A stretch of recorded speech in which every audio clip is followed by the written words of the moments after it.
माँ पार्वती की कहानी। दोस्तों, आज हम बात करेंगे माता पार्वती की कि कैसे उन्होंने भगवान शंकर को पाने के लिए घोर तपस्या और कितने ही संघर्ष किए। तब कभी जाकर उन्होंने भगवान शंकर को अपने पति के रूप में प्राप्त किया। माता पार्वती की कहानी भगवान शंकर से संबंधित है। माता पार्वती शक्ति का अवतार है, साथ ही भगवान कार्तिकेय और भगवान गणेश की माँ और भगवान शंकर की पत्नी भी है। उन्हें देवी माँ भी कहा जाता है। उमा, गौरी भी पार्वती के ही नाम हैं। हम जानेंगे कि माता पार्वती की संपूर्ण कहानी, तो शुरू करते हैं। माता पार्वती पूर्व जन्म में राजा दक्ष प्रजापति की पुत्री थी, और उस जन्म में भी वे भगवान शंकर की ही पत्नी थी। उनका नाम सती था। सती ने अपने पिता दक्ष प्रजापति के यज्ञ में अपने पति का अपमान न सह पाने के कारण स्वयं को योगाग्नि में भस्म कर दिया था, तथा हिमनरेश हिमावन के घर पार्वती बनकर अवतरित हुई। पूर्व जन्म की कथा। राजा दक्ष के अन्य गुणवान पुत्रियां होने के बावजूद वे अपने घर में एक ऐसी पुत्री चाहते थे जो सर्वगुणसंपन्न एवं सब पर विजय प्राप्त करने वाली हो। अतः दक्ष इसी प्रकार की पुत्री की चाहत में तप करने लगे। तप करते करते अधिक दिन बीत गए तो भगवती आद्या प्रकट हुई और कहा, मैं तुम्हारे तप से प्रसन्न हूँ। और भगवती ने तप करने का कारण पूछा। दक्ष ने तप करने का कारण बताया तो माँ बोली, मैं स्वयं पुत्री रूप में तुम्हारे यहाँ जन्म धारण करूंगी। मेरा नाम सती होगा और मैं सती के रूप में जन्म लेकर अपनी लीलाओं का विस्तार करूंगी।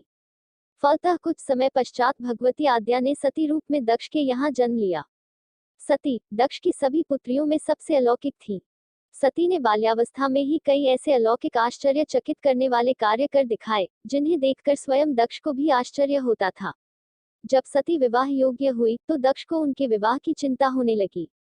उन्होंने ब्रह्मा जी से इस विषय में परामर्श किया। ब्रह्मा जी ने कहा, सती आद्या की अवतार हैं। आद्या आदि शक्ति और शिव आदि पुरुष हैं। अतः सती के विवाह के लिए भगवान शंकर ही योग्य और उचित वर हैं। दक्ष ने ब्रह्मा जी की बात मानकर सती का विवाह भगवान शिव के साथ कर दिया। सती कैलाश में जाकर भगवान शंकर के साथ रहने लगी। भगवान शंकर दक्ष के दामाद थे, किंतु किसी वजह से दक्ष के हृदय में भगवान शंकर के प्रति बैर और विरोध भाव पैदा हो गया। एक बार देवलोक में ब्रह्मा ने धर्म के निरूपण के लिए एक सभा का आयोजन किया था। सभी बड़े बड़े देवता सभा में एकत्र हुए। भगवान शंकर भी इस सभा में बैठे थे। सभा मंडल में दक्ष का आगमन हुआ। दक्ष के आगमन पर सभी देवता उठकर खड़े हो गए, पर भगवान शंकर खड़े नहीं हुए। उन्होंने दक्ष को प्रणाम भी नहीं किया। राजा दक्ष ने अपमान का अनुभव किया। केवल यही नहीं, उनके हृदय में भगवान शंकर के प्रति ईर्ष्या की आग जल उठी। वे उनसे बदला लेने के लिए समय और अवसर की प्रतीक्षा करने लगे। एक बार सती और भगवान शंकर कैलाश पर्वत पर बैठे हुए परस्पर वार्तालाप कर रहे थे। उसी समय आकाश मार्ग से कई विमान कनखल की ओर जाते हुए दिखाई पड़े। सती ने उन विमानों को देखकर भगवान शंकर से पूछा, प्रभु, ये सभी विमान किसके हैं और कहाँ जा रहे हैं? भगवान शंकर ने उत्तर दिया, आपके पिता ने विशाल यज्ञ का आयोजन किया है। समस्त देवता और देवियां इन विमानों में बैठकर उसी यज्ञ में सम्मिलित होने के लिए जा रहे हैं। यह सुनकर सती ने भगवान शंकर से पूछा, क्या मेरे पिता ने आपको यज्ञ में सम्मिलित होने के लिए नहीं बुलाया? भगवान शंकर ने उत्तर दिया, आपके पिता मुझसे बैर रखते हैं, फिर वे मुझे क्यों बुलाने लगे? इस पर सती भगवान शंकर से बोली, यज्ञ के इस अवसर पर अवश्य मेरी सभी बहनें आएंगी। उनसे मिले हुए बहुत दिन हो गए। यदि आपकी अनुमति हो तो मैं भी अपने पिता के घर जाना चाहती हूँ। यज्ञ में सम्मिलित हो लूंगी और बहनों से भी मिलने का सुअवसर मिलेगा। भगवान शंकर ने सती से वहां जाने के लिए मना कर दिया और कहा, आपके पिता मुझसे बैर रखते हैं, हो सकता है वे आपका भी अपमान करें। बिना बुलाए किसी के घर जाना उचित नहीं होता है। इस पर सती से भगवान शंकर ने कहा, विवाहिता लड़की को बिना बुलाए पिता के घर नहीं जाना चाहिए, क्योंकि विवाह हो जाने पर लड़की अपने पति की हो जाती है। पिता के घर से उसका संबंध टूट जाता है। लेकिन सती पीहर जाने के लिए हठ करती रही। अपनी बात बार बार दोहराती रही। उनकी इच्छा देखकर भगवान शिव ने पीहर जाने की अनुमति दे दी। उनके साथ अपना एक गण भी साथ में भेज दिया। उस गण का नाम वीरभद्र था। सती वीरभद्र के साथ अपने पिता के घर गई। घर में सती से किसी ने भी प्रेम पूर्वक वार्तालाप नहीं किया। राजा दक्ष ने उन्हें देखकर कहा, तुम यहाँ क्यों आए हो? अपनी बहनों को तो देखो, वे किस प्रकार भांति भांति के अलंकारों और सुंदर वस्त्रों से सुसज्जित हैं। तुम्हारे शरीर पर मात्र बाघांबर हैं। तुम्हारा पति श्मशानवासी और भूतों का नायक है। वह तुम्हें बाघांबर छोड़कर और पहना ही क्या सकता है? दक्ष के इस कथन से सती के हृदय में पश्चाताप का सागर उमड़ पड़ा। वे सोचने लगी, उन्होंने यहाँ आकर अच्छा नहीं किया।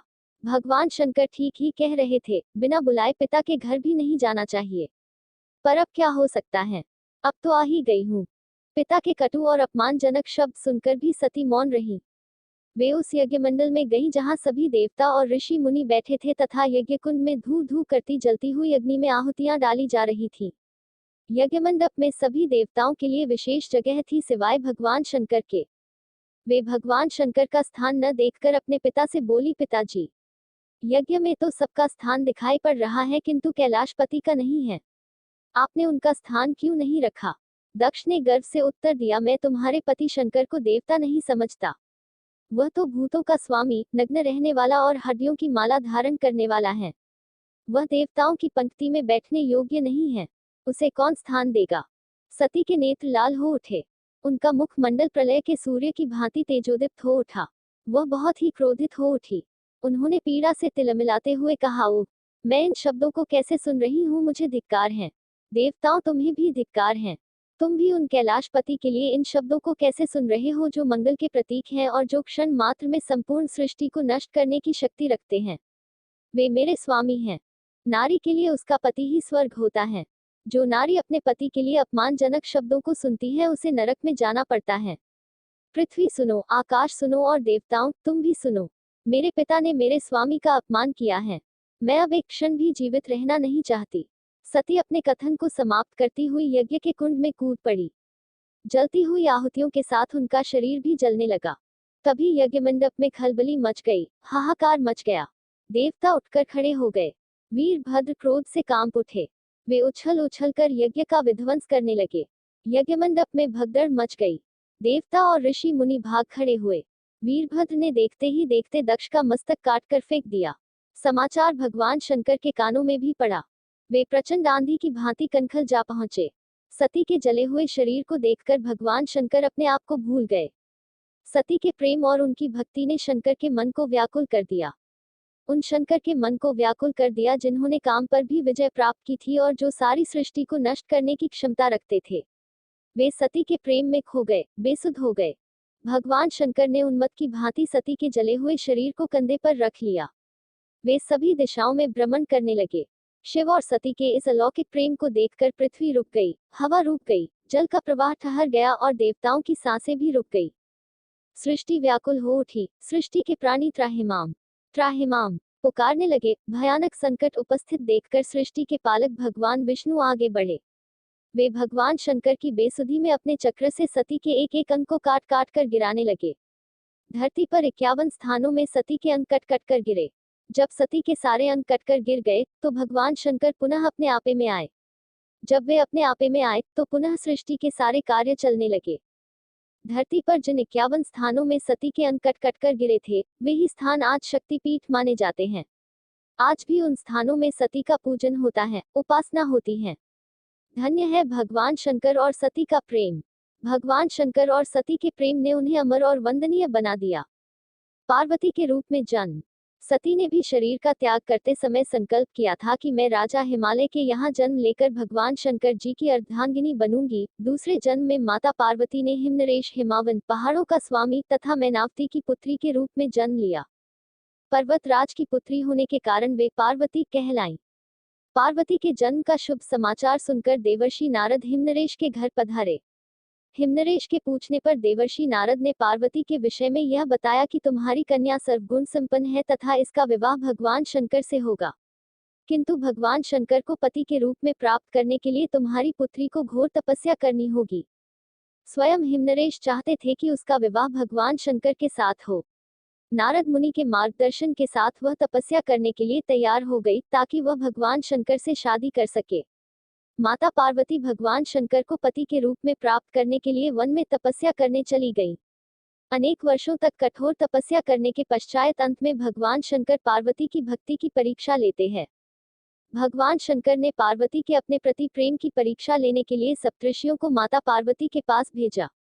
उन्होंने माता पार्वती के पास जाकर उन्हें यह समझाने के अनेक प्रयत्न किए कि भगवान शंकर औघड़, अमंगल वेशधारी और जटाधारी हैं और वे तुम्हारे लिए उपयुक्त वर नहीं हैं। उनके साथ विवाह करके तुम्हें सुख की प्राप्ति नहीं होगी। तुम उनका ध्यान छोड़ दो। किंतु पार्वती अपने विचारों में दृढ़ रही। उनकी दृढ़ता को देखकर सप्तऋषि अत्यंत प्रसन्न हुए और उन्हें सफल मनोरथ होने का आशीर्वाद देकर भगवान शंकर के पास वापस आ गए। सप्तऋषियों से पार्वती के अपने प्रति दृढ़ प्रेम की बातें सुनकर भगवान शंकर अत्यंत प्रसन्न हुए। वे दूसरे रूप में आते हैं और भगवान शंकर की बुराई करने लगते हैं, पर वह फिर भी मां पार्वती का फैसला बदल नहीं पाते हैं। भगवान शंकर मां पार्वती की भक्ति से खुश होते हैं और उन्हें अपने जीवन साथी के रूप में स्वीकार करते हैं। निश्चित दिन भगवान शंकर बारात लेकर हिमालय के घर आए। वे बैल पर सवार थे। उनके एक हाथ में त्रिशूल और एक हाथ में डमरू था। उनकी बारात में समस्त देवताओं के साथ उनके गण भूत प्रेत पिशाच आदि भी थे। सारे बाराती नाच गा रहे थे। सारे संसार को प्रसन्न करने वाली भगवान शंकर की बारात अत्यंत मनमोहक थी। इस तरह शुभ घड़ी और शुभ मुहूर्त में शिव जी और पार्वती का विवाह हो गया और पार्वती को साथ लेकर शिव जी अपने धाम कैलाश पर्वत पर सुखपूर्वक रहने लगे। बाद में इनके दो पुत्र कार्तिकेय तथा गणेश हुए। कई पुराणों में इनकी पुत्री अशोक सुंदरी का भी वर्णन है। दोस्तों, यह थी भगवान शंकर एवं माता पार्वती की कहानी कि कैसे माता पार्वती ने भगवान शंकर को पति के रूप में प्राप्त किया और उनके लिए कितने व्रत रखे।